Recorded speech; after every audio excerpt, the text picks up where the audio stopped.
Hello everyone. तो कल S B I P O mains का स्कोर कार्ड आया था और जिनको आइडिया नहीं है तो मैं बता देती हूँ कि जिनका S B I P O में फ़ाइनल सिलेक्शन हो चुका है और जिनका मेंस तक क्लियर नहीं हुआ था सभी का आज ही मतलब कल स्कोर कार्ड आया था। जैसे बाकी पी ओ के एग्ज़ाम होते हैं ना, R R B P O और I B P S P O, उनमें जिनका मेंस क्लियर नहीं होता है तो पहले ही स्कोर कार्ड आ जाता है। But S B I is S B I, इनका अलग ही सीन रहता है। ओके, तो फाइनली अब आ चुका है स्कोर कार्ड इतने लंबे समय के बाद। मेंस का एग्ज़ाम दिसंबर में हुआ था सोचो, और स्कोर कार्ड अभी आया। खैर, तो मेरा मेंस क्लियर नहीं हुआ था और रिज़ल्ट के बाद थोड़ा दुख हुआ था। फिर इतने टाइम बीत गए थे तो मैं भूल चुकी थी सब। लेकिन अब स्कोर कार्ड में मैंने अपने मार्क्स देखे तो फिर से बहुत दुख हो रहा है, क्योंकि अ, आप लोग भी देख सकते हो। तो मेरे मार्क्स जो बने हैं वो है 62, और मैं जिस कैटेगरी से हूँ I mean O B C, तो उसकी कट ऑफ है 62.25। तो 0.25 से मेरा मेंस क्लियर नहीं हो पाया। बुरा तो ऑब्वियसली लगता है, लेकिन कट ऑफ क्लियर भी हो जाता तो ये बहुत कम मार्क्स था फाइनल सिलेक्शन के लिए, क्योंकि फिर इंटरव्यू होता और ग्रुप डिस्कशन ये सब होता, तो फाइनल जो रिज़ल्ट बनता उसमें सिलेक्शन मुश्किल था। लेकिन फिर भी एटलीस्ट इंटरव्यू एक्सपीरियंस कर पाती तो वो बात अलग होती।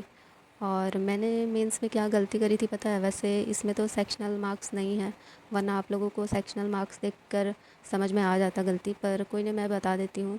वैसे सभी सब्जेक्ट टफ़ थे, लेकिन क्वांट्स बहुत ज़्यादा टफ़ था मेरे लिए और मुझसे नहीं बन रहा था कोई भी क्वेश्चन। फिर बाद में मैं, अगर आप लोग एग्ज़ाम दिए होंगे तो याद होगा, नंबर सीरीज़ जो आया था तो उसमें मैं फंस गई थी और मैंने सारा टाइम वेस्ट कर दिया था। मैं एक भी क्वेश्चन नहीं कर पाई थी क्वांट्स में। तो फिर गुस्सा से एक क्वेश्चन का आंसर टिक कर दी, उसका भी कोई श्योरिटी नहीं था कि सही होगा या गलत। और बाद में पता चला कि सब बोल रहे थे प्रोबेबिलिटी वाली डी आई डुएबल थी, जिनसे कुछ नहीं बना, एटलीस्ट वो ये बना पाए थे। पर मैं ये टॉपिक स्किप की हुई थी, तो गलती मेरी ही है। तो ये जो 62 मार्क्स आए हैं उसमें क्वांट्स का कोई कंट्रीब्यूशन नहीं है।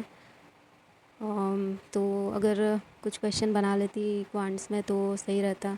अभी जो सिचुएशन है वो बेटर होता, पर कोई नहीं। और S B I P O का एग्ज़ाम मैं फ़र्स्ट टाइम दी थी। मैं पहले काफ़ी सारे एग्ज़ाम दी हुई थी, लेकिन S B I P O के लिए कॉन्फिडेंस ही नहीं आता था, इसलिए मैं फॉर्म ही फिल नहीं करती थी। ये भी मैंने गलती की है, क्योंकि आप देख लो I B P S P O और S B I P O दोनों ऑलमोस्ट सेम ही लेवल के होते हैं, पर मैं पहले सोचती थी कि S B I P O कुछ अलग ही लेवल होगा। तो गलती तो बहुत की है मैंने, पर इंसान है, हो जाती है गलती। तो बस उन्हीं गलतियों से सीखना है और दोबारा वो गलती नहीं करनी है। और अब थोड़ा मोटिवेशन भी आ गया है, क्योंकि जब बस थोड़े मार्क्स से सिलेक्शन नहीं होता है तो एटलीस्ट ये तो पता चलता है कि हम अभी रेस में हैं। एटलीस्ट थोड़ी और मेहनत की ज़रूरत है और हार्ड वर्क करें तो मे बी अगले अटैम्प्ट में सिलेक्शन हो जाए।